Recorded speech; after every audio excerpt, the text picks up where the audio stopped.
Добре дојдовте во емисијата Вашиот пратеник. Уште една емисија, гостин во оваа емисија е пратеничката Моника Зајкова. Добар ден.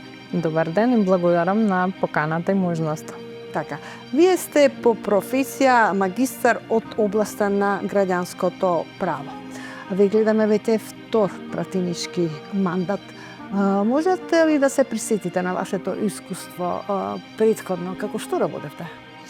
Па добро, јас сум точно магистар по граѓанско право, меѓутоа по полагањето на правосудниот испит повеќе работев на кривична материја, бидејќи во Македонија не може секогаш да се стручите само во единствената правна област. На почетокот работев токму во филата на образованието како демонстратор на Факултетот за правни науки при ФОН универзитетот и држав неколку предмети, уставното право, го покривав социологија на право, а подоцна и по полагање на правосудниот испит во адвокатско друштво, каде што веќе се градеш на баш правничка кариера. Но тоа беше едно време каде барем јас сум човек кој што е либерал-демократ, затоа сум председателка на либерал-демократите, кој што веруваше во поголема слобода, во еднаквост, во правда. И така започна и мојот политички ангажман, односно преминот од правото кон политиката. Од каде се роди таа желба за политиката? Па добро, уште од основното образование секогаш ме влечала оние теми од граѓанското право, како што е со демократијата, моќта, човековите права. И доаѓате до еден момент кога осознавате дека вие може да сте гласни, може да пишувате и слично, меѓутоа ако не сте организирани, ништо нема да промените.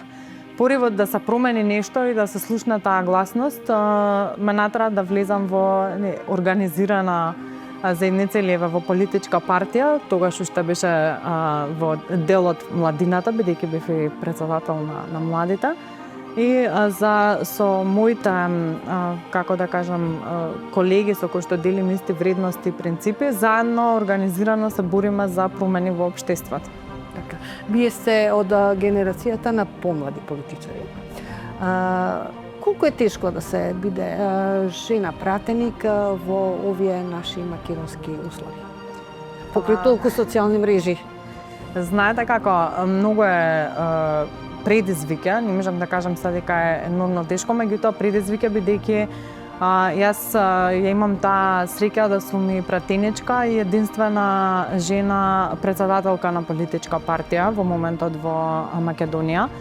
И е навистина голем предизвик, бидејќи сепак живееме се уште во доминантен машки свет, каде што повеќе доверба се полага на мажите политичари, жените секогаш се поголем или таргет или предмет на критики, на стереотипи, на предрасуди. Таа борба секојдневна со ветерници и внатре меѓу своите, но и надвор е огромен предизвик, но сепак сме влегле за да се избориме со тоа.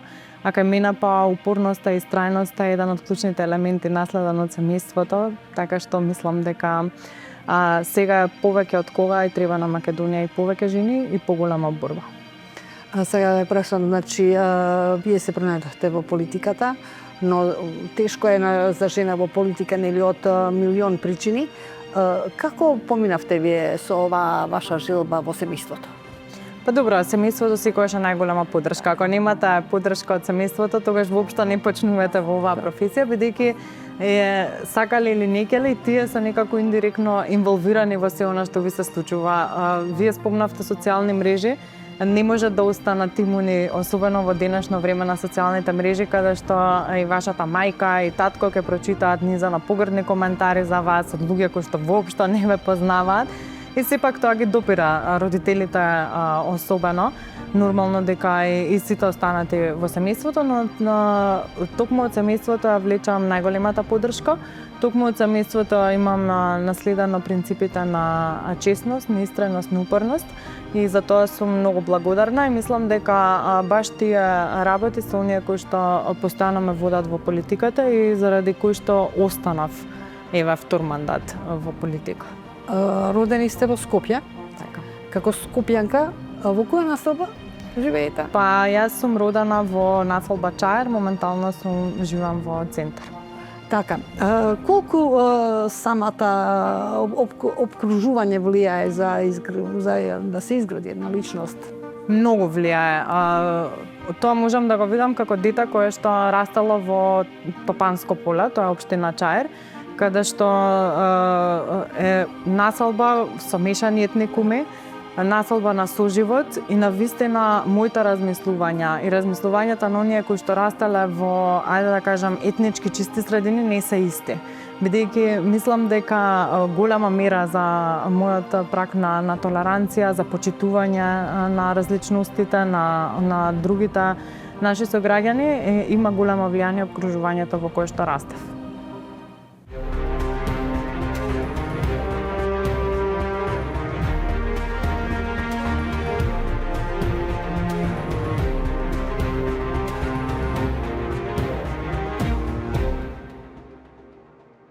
Пратеничке Зајкова, вие членувате во неколку работни тела, Националниот совет за евроинтеграција, Комисија за еднакви можности на жените и мажите, потоа Комисија за следење на соодветната и правична застапеност на граѓаните кои припаѓаат на сите заедници, Комисијата за европски прашања, Комисијата за прашања на изборите и именувања, Комисијата за образование, наука и спорт.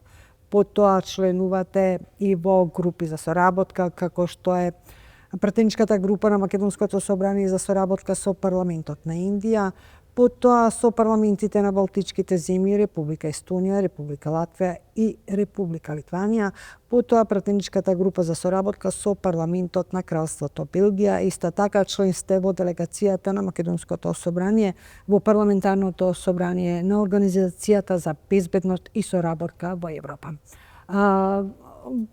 Голема лепеза на сите овие пратенички, на сите овие членувања. Каде најмногу се наоѓате? Каде можете најмногу да придонесете? Па добро, по работните комисии тела всушност може да се види кои се по линијата на интерес на еден пратеник. За мене како либерал-демократ од суштинско значење се токму човековите права, може да се види во комисиите, образованието, нормално дека европската прогресивната иднина на државата и безбедносна пред себе, бидејќи мислам дека тие одат и заедно едно со друго и тука и највеќе може да се придонесе суштински пред дебатата да премине на пленумот. Од законите кои што јас лично ги имам поднесено како пратеничко, исто може да се забележи дека се токму во овие области. Субвенционираниот оброк, кој што покрива една категорија на млади луѓе, односно делот образовниот систем, и сум многу горда што успевме да се избориме да го имаат за прв пат студентите во Македонија. Оние закони кои што се однесуваат за борбата против насилство врз жените, семеното насилство, не општо насилството, законите за дискриминација. Значи, баш соодветна на моите полиња на интерес, така се правени и така е правено членството во комисиите, бидејќи пред се сум човек кој што смета дека треба да биде онаму, односно во оние работни тела, каде што највеќе може да придонесе согласно полето на познавање и образование. Освен носењето на закони овде во собранието, народните пратеници треба да го слушаат и гласот на народот. Обично најмногу и најчесто се слуша на средбите сограѓаните. Собранискиот деловник тоа и го дозволува секој петок, но пратениците се среќаваат секој ден, па дури за време на викенд, нели? Што најчесто граѓаните на овие средби ви порачуваат? Мислам дека оваа улога на пратеникот да биде во постојана комуникација со граѓаните е многу важна, а најмногу ја забораваме. Си да мислат дека најактивни пратеници се ако постојано се јавувате за збор, всушност по мене активизмот се гледа и во тоа колку поменувате со оние кои што ви ја дале довербата. Јас сум секојдневно помеѓу луѓето постојано зборат за секојдневни проблеми. Мене ми е жал што се уште во Македонија зборуваме за проблеми од здравството, односно мислам дека и тоа најповеќе ги мачи луѓето, како да стигнат до соодветен термин на лекар. Проблеми од областа на секојдневното живење во локалните средини, оние долги административни процедури. И всушност не треба да забораваме дека ние тука сме гласот на оние кои што ни избрале и дека нив треба да ги представуваме, иако често собранието заборава таа улога и пред се ги представува партиите кои што ги поставиле тука, а многу малку се бори за она што граѓаните го бараат од нас. Така, ова прашање им го поставувам на сите пратеници. Прашањето е дали може да ни откриете зашто најмногу ќе се залагате до крајот на вашиот мандат, со оглед на тоа што остануваат уште 3 години и кога би требало да извоите една од нив, по која најмногу ќе сакате да ве паметат граѓаните, што би било тоа? Знаете како, кога бев надвор од политиката, ми изгледаше многу лесно дека може да се спроведат одредени промени. Кога влегов во првиот мандат, всушност сватев дека пак ќе се навратам на субвенционираниот студентски оброк, не требаше еден цел мандат за таа од идеја да стане преточена во закон и најпосле да стане реализација. Јас верувам дека на Македонија и треба борба пред се за праведна држава во која што ќе се цени квалитетот на секој човек и секој човек има еднаков пристап на пазарот на труд, но и на можности. И токму и за тоа се борам, но и сакам да бидам највеќе запаметана по човек кој што се борел насушно да се слушне и младенскиот глас во собранието, но и да не прекине она борба за човековите права и еднаквост на сите. Ви благодарам. Благодарам.